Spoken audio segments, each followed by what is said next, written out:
Bon, bonsoir à tous. Donc, je suis Elena, je commence ma deuxième année de postdoc au CEPED et j'ai la lourde tâche d'assurer votre éveil jusqu'à 17h30 ou 45. Donc je vais essayer de faire de mon mieux.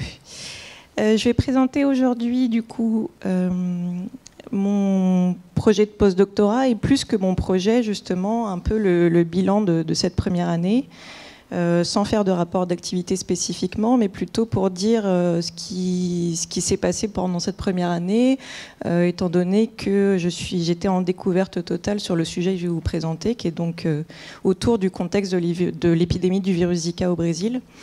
Et puis, je vais vous dire un petit peu où j'en suis, quelles sont les pistes à venir pour cette année qui vient. Rigas a vendu la mèche ce matin, mais donc j'ai opéré, moi, un changement total de thématique, pas tant disciplinaire, parce que je viens de l'anthropologie, donc ça, je suis restée ancrée anthropologiquement malgré tout, mais avec une volonté de m'ouvrir plutôt au STS et de changer de thématique, et donc une thématique sur la santé, et plus particulièrement sur la santé globale. Donc quand j'ai rédigé le projet en février 2016, j'avais en fait déjà un intérêt pour la santé maternelle au Brésil, les problématiques de santé maternelle au Brésil, les problématiques d'accouchement médicalisé. Et comme l'épidémie du virus Zika était très très médiatisée, je me suis dit que c'était une bonne opportunité de réfléchir sur deux objectifs principaux. Le premier, c'était de comprendre comment une maladie émergeait sur le plan global, c'est-à-dire en l'occurrence Zika, puisque juste au moment où j'écrivais le projet, ça a été déclaré comme une situation d'urgence sanitaire par l'OMS. Donc en février 2016.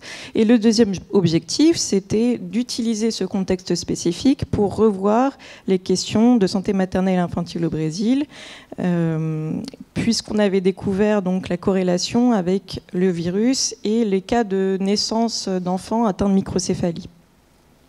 Donc l'idée, c'était, en fait, l'hypothèse que je faisais aussi, c'était de dire ce contexte spécifique va permettre d'appuyer là où ça fait mal, sur la blessure de la santé publique au Brésil, et de rendre visible encore plus que d'habitude les défaillances structurelles du système de santé maternelle en particulier, ainsi que toutes les inégalités sociales qui vont avec.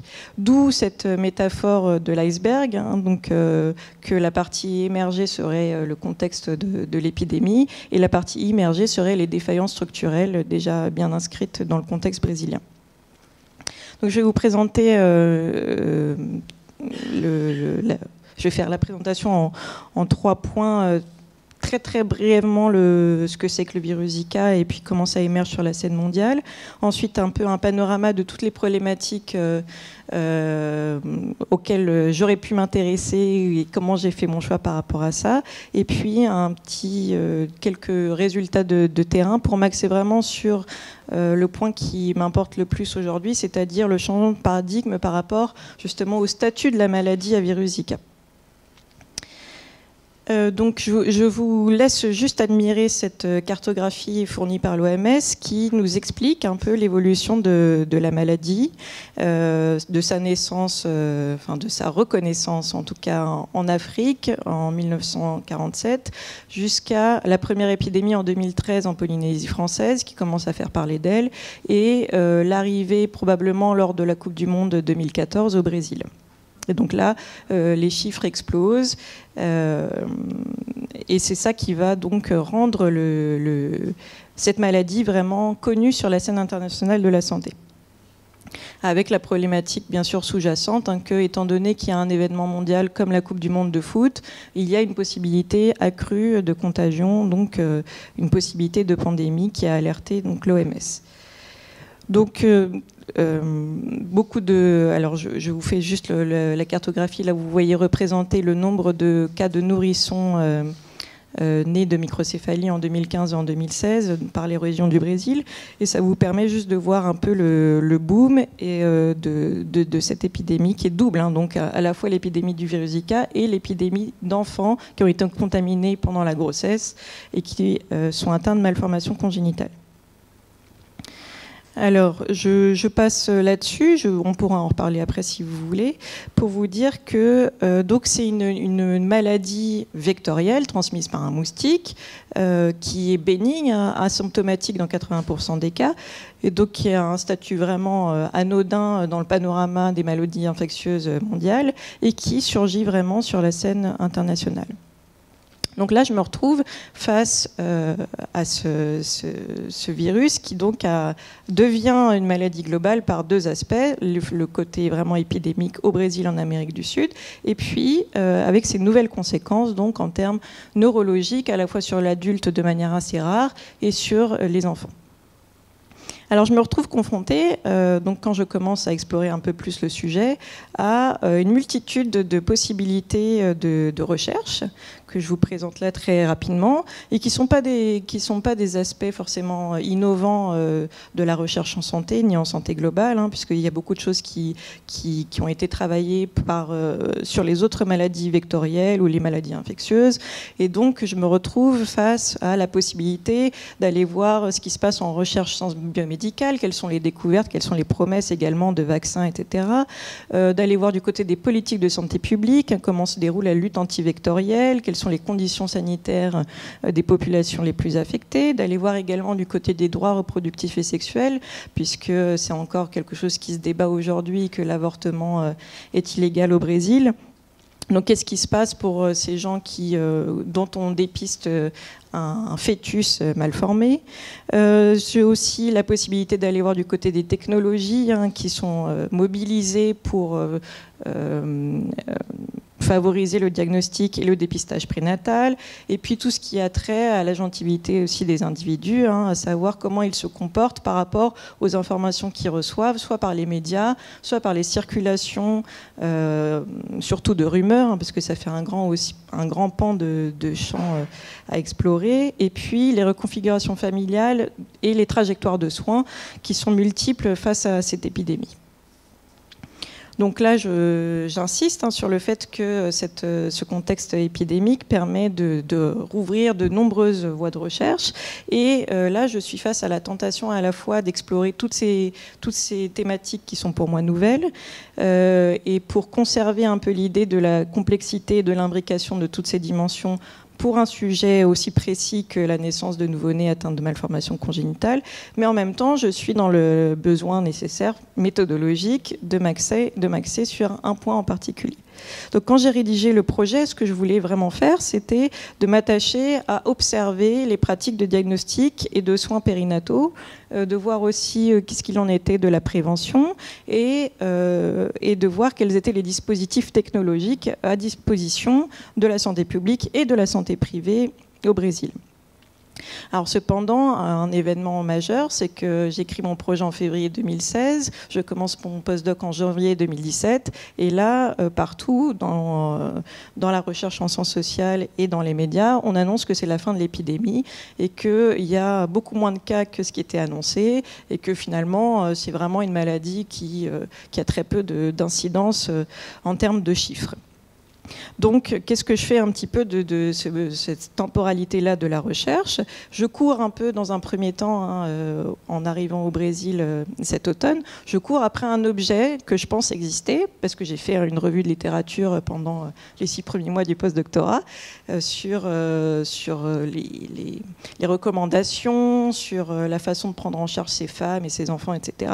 Et donc, je cours après cet objet qui est l'objet diagnostic et l'objet dépistage, et l'objet surveillance épidémiologique. Et même s'il s'agissait seulement d'une recherche exploratoire, d'un terrain exploratoire, je dois bien avouer que je ne trouve pas cet objet-là. Donc je réoriente mon sujet. Alors, est-ce que j'ai... Voilà, je réoriente mon sujet pour dire, bon, finalement, comme je suis à un temps différent, je vais plutôt m'axer sur les récits a posteriori, ou en cours des femmes enceintes au moment de l'épidémie ou juste après l'épidémie.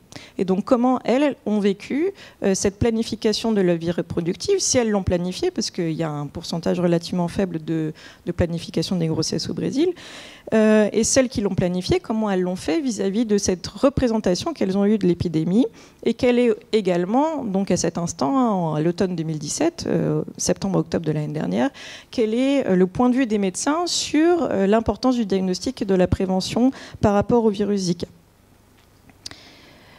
Donc je fais mon terrain, je commence à Sao Paulo, tout au sud. Je vais ensuite au nord pour être un peu dans le vif du sujet, hein, là où tout le monde se concentre, tous les chercheurs en particulier, mais où il y a tous les cas également d'enfants atteints de microcéphalie. Et je fais un bref passage par Rio pour rencontrer des chercheurs spécialistes de la santé publique. Alors là, je découvre qu'il y a... Je redécouvre, disons que je vérifie empiriquement ce que j'avais lu, c'est-à-dire qu'il y a évidemment de grandes disparités entre le nord et le sud du Brésil, en particulier dans le domaine de la santé, dans le domaine des ressources aussi en santé. Et dans le cas qui m'occupe, moi, il y a une grande disparité en termes de chiffres de personnes affectées entre le nord et le sud.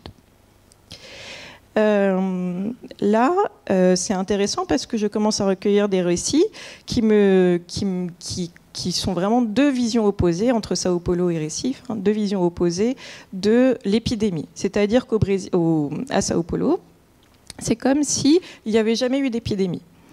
Les seuls à s'en souvenir encore et à le mentionner comme quelque chose qui les a affectés, mais de manière individuelle, c'est les femmes enceintes ou les femmes qui ont eu un enfant juste au moment du pic de l'épidémie, donc en 2015-2016. Les médecins non plus n'ont pas l'air de s'en préoccuper. Ils parlent de prévention routinière face aux moustiques parce que le virus Zika, comme la dengue, comme le chikungunya, sont transmis par le même moustique. Donc en fait, on est dans de quelque chose de routinier, de quelque chose d'habituel, de quelque chose qui est déjà connu pour les médecins. Et puis surtout par rapport à leurs urgences du quotidien, le virus Zika n'est vraiment plus à l'ordre du jour. On parle plutôt d'autres affections congénitales comme la syphilis qui circule beaucoup plus à Sao Paulo. Et à chaque fois, même au centre de surveillance épidémiologique, on me renvoie aussi vers le nord du Brésil. On me dit mais c'est là-bas qu'il faut aller, c'est là-bas que tout se passe, c'est là-bas qu'ils ont été affectés, c'est là-bas que c'est la crise. Au nord, en effet, hein, donc pour le coup, on ne peut pas l'éviter. C'est vraiment quelque chose de très récurrent, y compris dans les médias locaux. On voit encore des afflux de journalistes qui filment les familles les plus précaires qui ont des enfants atteints de microcéphalie. Les enfants atteints de microcéphalie sont visibles dans l'espace public. Et puis, les hôpitaux regorgent également de cas de complications d'enfants entre 0 et 2 ans. Donc finalement, un seul territoire, mais deux réalités locales complètement différentes entre le nord et le sud, deux réalités locales différentes socialement, épidémiologiquement, au niveau de la santé également, et donc deux récits et deux mémoires de l'épidémie qui sont complètement différents. Alors, ce que je retiens, en revanche, c'est que dans toute la population de femmes enceintes au Brésil, enfin toutes celles que j'ai interviewées, donc ça ne représente pas un chiffre représentatif, mais quand bien même, c'est quelque chose qui a marqué les esprits, en particulier les conséquences visibles de l'épidémie du virus Zika chez les nouveau-nés, et donc en particulier l'effet tératogène, hein, l'aspect monstrueux et spectaculaire, si vous voulez, de ces enfants, qui font qu'on en a une perception aggravée du risque du virus Zika. Donc, je passe maintenant à la dernière partie conclusion, qui est l'idée du changement de paradigme de la maladie. Hein. Donc, ce qui m'avait intéressé au moment de la rédaction du projet, c'était vraiment ce passage d'une maladie arbovirus bénigne à une maladie qui émerge sur la scène globale, à risque pandémique. Et ça devient finalement, au niveau de la santé publique, de la manière dont elle est traitée dans la santé publique, au niveau des représentations des gens, ça devient une maladie vectorielle assez insignifiante par rapport à d'autres maladies vectorielles beaucoup plus graves. Et ça devient surtout une maladie de femmes en âge de procréer et de leur nouveau-né. Et associé à ça, une maladie de pauvres, de préférence une maladie de femmes pauvres, si vous voulez. Donc finalement, toutes les attentions qui avaient été focalisées sur cette nouvelle maladie, elles tombent un petit peu en désuétude presque du fait de ce changement de paradigme. une autre conséquence que je trouve intéressante, et c'est là où je pense que je vais axer la suite de mon projet de recherche, c'est justement que ce changement de paradigme de la maladie, il est centré sur la responsabilité de la femme. Donc les conséquences visibles de la malformation congénitale chez le nouveau-né sont imputées directement à la femme qui a porté ce nouveau-né, hein, et donc oblige à repenser aussi la notion du risque, la construction du risque de transmission de la maladie, d'infection de la maladie et de transmission au fœtus. Donc ça réorganise pas la santé maternelle, mais ça pose, ça met en évidence aussi une structure de la santé maternelle au Brésil, mais pas que au Brésil, qui attribue en fait aux femmes une obligation morale à la fois dans le soin de leur vie reproductive, mais aussi dans la manière dont elles vont mener leur grossesse et dans le soin périnatal, puisqu'aujourd'hui évidemment ce sont les femmes qui sont chargées de s'occuper de ces enfants. Donc ce changement de paradigme, c'est une hypothèse que je fais à partir des observations, entraîne non seulement un abandon dans la pratique d'un certain nombre de politiques de santé prévues nationalement et de dispositions médicales préventives, hein, donc il n'y a plus de diagnostic prénatal, il n'y a pas de notification rigoureuse des personnes atteintes ni des enfants qui sont nés, il y a un désintérêt total des médias, mais aussi une transformation dans les perceptions du risque chez les médecins et les familles. Et puis je vais conclure sur l'aspect suivant. Donc si l'épidémie n'est plus d'actualité, que les cas d'infection par le virus Zika et de transmission verticale sont désormais assez rares, que devient donc ce projet de recherche ? Le défi temporel posé par la dite fin de l'épidémie ouvre un nouveau chemin où il est nécessaire d'envisager le sujet de la naissance et de la fabrication de la vie, de pair avec celui de la mort des jeunes enfants, puisque c'est ce qui est d'actualité, hein, la mort des nourrissons ou des enfants âgés d'environ 2 ans, et où la question du stigmate et de la visibilité de la maladie tératogène est au cœur des récits et des pratiques de soins. Voilà. Merci.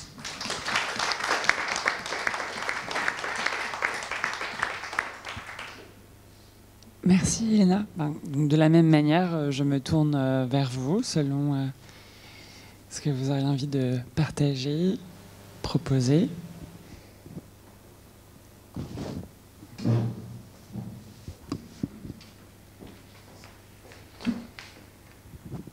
Merci Elena.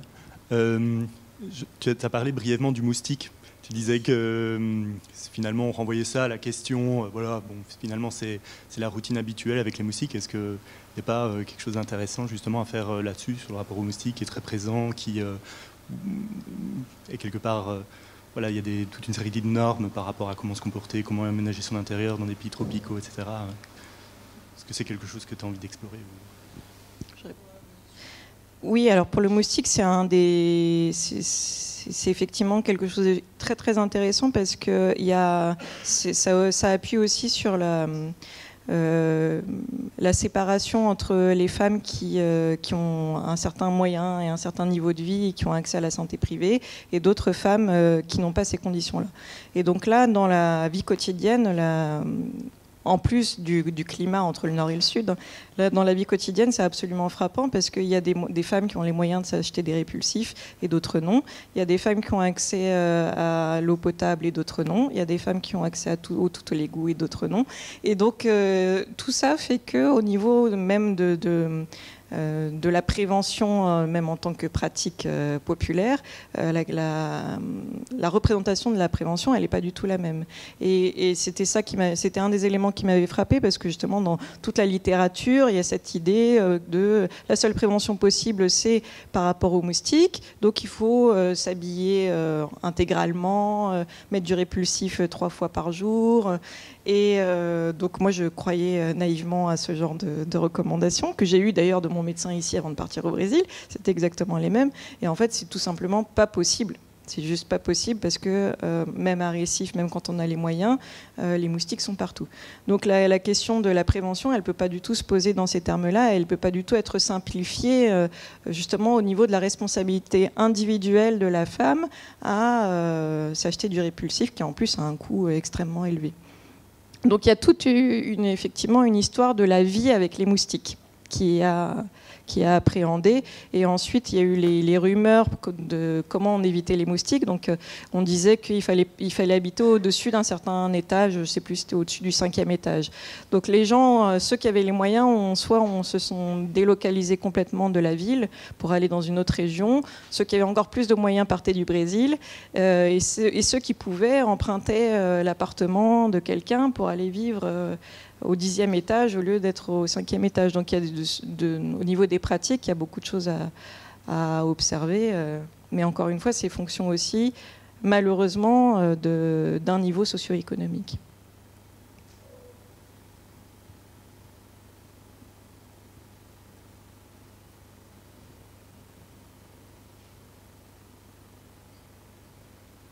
Personne de ce côté?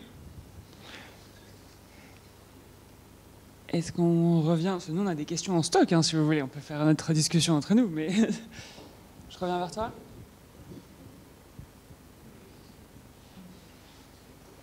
Non, c'est... Ok. Moi, je trouve c'est assez interpellant. Alors, c'est pas forcément la façon dont on a problématisé la session, mais dans l'idée de courir après un sujet qui est en train de disparaître. Moi, je trouve ça une espèce de politique du temps de la recherche. Si ça peut être aussi, on peut aussi s'extraire de la question de santé reproductive ou les questions genrées, qui étaient une façon de faire un lien entre les deux présentations. Mais moi, je trouve que ça peut aussi être quelque chose d'intéressant sur le temps. Et je trouve que ça renvoie aux questions des disciplines et des façons dont on traite nos sujets. C'est-à-dire qu'on pourrait arriver avec un cadrage, par exemple, d'une ethnographie, et on va se retrouver à faire des récits qui certes sont par des entretiens, mais ça, enfin, je pense que on peut aussi partir par là si ça intéresse d'autres personnes, selon dans vos propres terrains, avec des sujets qu'on trouve parfois tellement contemporains que les inscrire dans des cadrages problématiques devient une bonne partie du temps et des défis et des contraintes. Ça peut être une ouverture aussi que je veux bien proposer. Après, je ne veux pas sombrer dans mes propres pulsions féministes sur le lien entre les deux sujets et les assignations sociales et économiques et les modes d'existence selon les identités sexuelles. Je me retiens encore, j'attends que ça soit dans le bar dans une demi-heure ou une heure. Est-ce que tu veux en profiter d'avoir un peu de temps encore, si tu veux redévelopper quelque chose, ou poser des questions en fait, aux personnes qui sont là aussi? Moi, je trouve que ça peut être dans ce sens-là. Un temps comme aujourd'hui.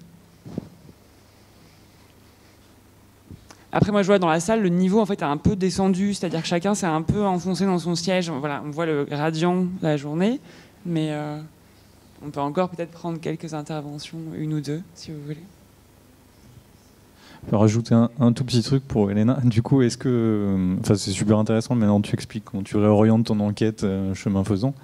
Et est-ce que c'est pas aussi un beau cas à traiter en tant que tel de déconstruction d'un poème public? Parce qu'il y a énormément de travaux sur la construction des poèmes publics, mais là, pour le coup, c'est un truc qui se dégonfle. Et l'analyser en tant que tel, est-ce que tu vas le faire? Est-ce que ça t'intéresse de le poser dans ces termes-là ou pas?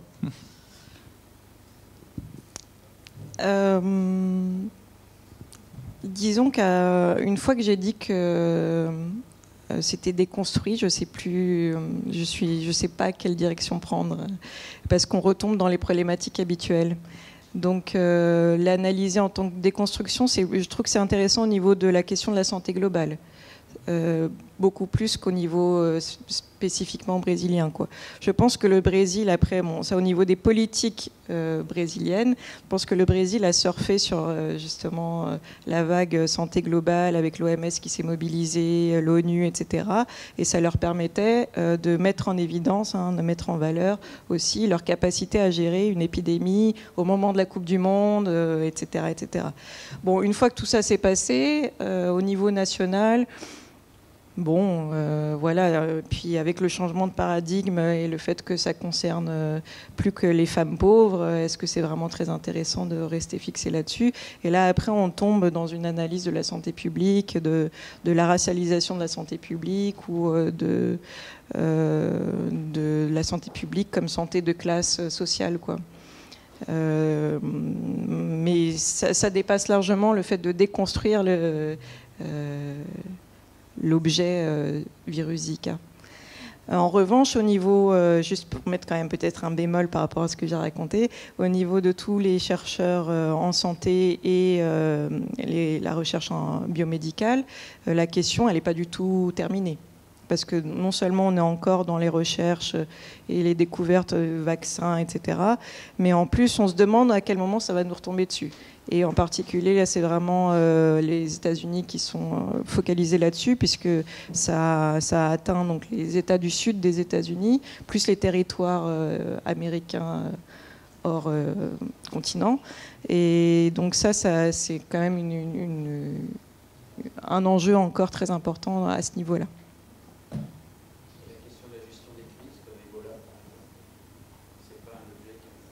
Alors, il y a un effet Ebola dans Zika, puisque justement, comme on avait beaucoup critiqué la gestion de la crise, la gestion d'Ebola quand elle a eu lieu, il y a eu un effet inverse, on pourrait dire, où on s'est tout de suite jeté sur Zika en disant il ne faut pas qu'il se passe la même chose qui s'est passé avec Ebola. Et puis maintenant que tout le monde est tranquillisé, on se dit bon, finalement, est-ce que ça valait le coup d'en faire autant ?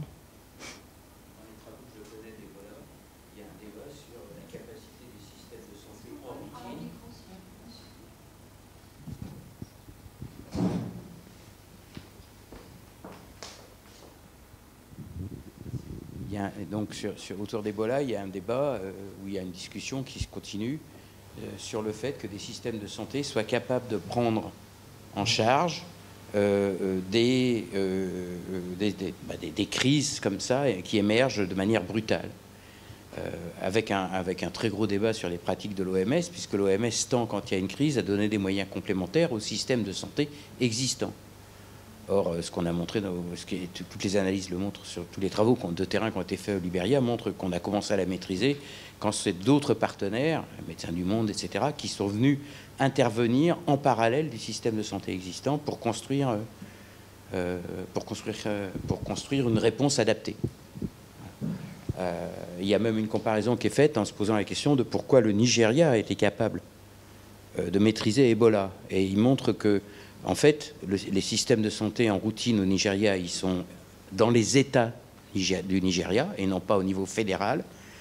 Et que le système fédéral, lui, il a mis uniquement en place un système de surveillance.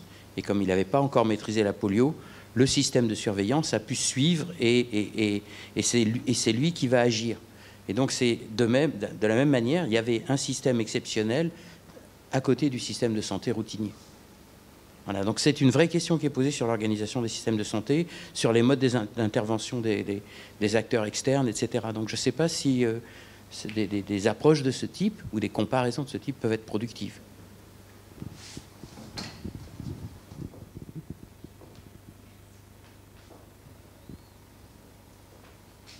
Si tu veux 2-3 mots, puis peut-être après on arrêtera pour aujourd'hui.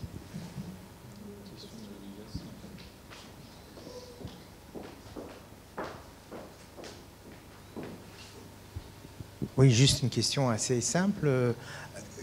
Ça serait intéressant de voir sur des maladies à vecteurs, genre maladie de Chagas, notamment en Argentine, par exemple, parce qu'on a des travaux de sociaux historiques de cette évolution. Si tu as un changement de position au sein du corps des médecins, des médecins, de la santé publique, les gens qui sont en charge de la médecine. Si je me souviens bien les travaux de Pablo Kramer sur l'Argentine, il y a une énorme différence qu'il y a eu sur les 30 années face à la maladie de Chagas, qui a été au début une question de santé publique et affrontée comme telle, puis petit à petit est devenue une maladie, une sorte de cas de maladie relevant de plus en plus de la biomédecine, puis de la recherche génétique, en délaissant justement un petit peu, ou en mettant un peu de côté tout l'aspect épidémique, etc., qui était relégué à un second,